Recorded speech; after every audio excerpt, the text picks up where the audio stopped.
پرستاری دلم یک دانه ای من، توی مادر چراغی خانه ای من. تمامی آرزوهایم تو هستی، عزیزی در دلم دردانه ای من. مادر مهربانم، مادر روح و روانم، مادر توی مادر توی آرامی جانم. مادر مهربانم، مادر روح و روانم، مادر توی مادر توی آرامی جانم. مادر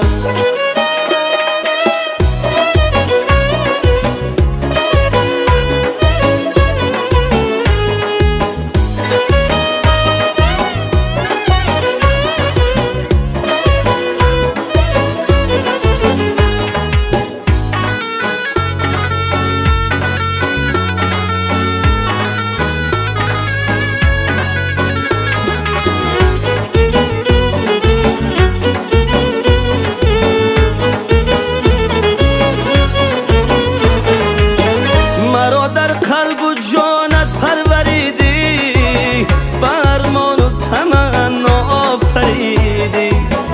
ایا مادر تمامی من فدایت، برایم زحمتی دنیا کشیدی. مادر مهربانم، مادر روح و روانم، مادر توی مادر توی آرامی جانم. مادر مهربانم، مادر روح و روانم، مادر توی مادر توی آرامی جانم. مادر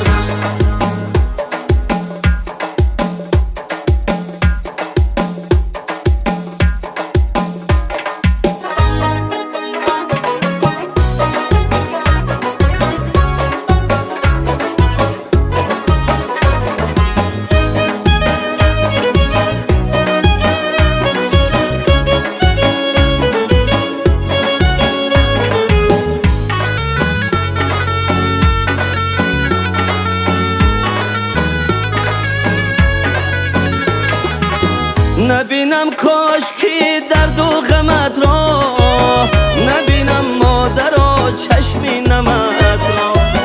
خداوندم نگه داری تو باشد، نگه دارد تو را و عالمت را. مادر مهربانم، مادر روح و روانم، مادر توی مادر توی آرامی جانم. مادر مهربانم، مادر روح و روانم، مادر توی مادر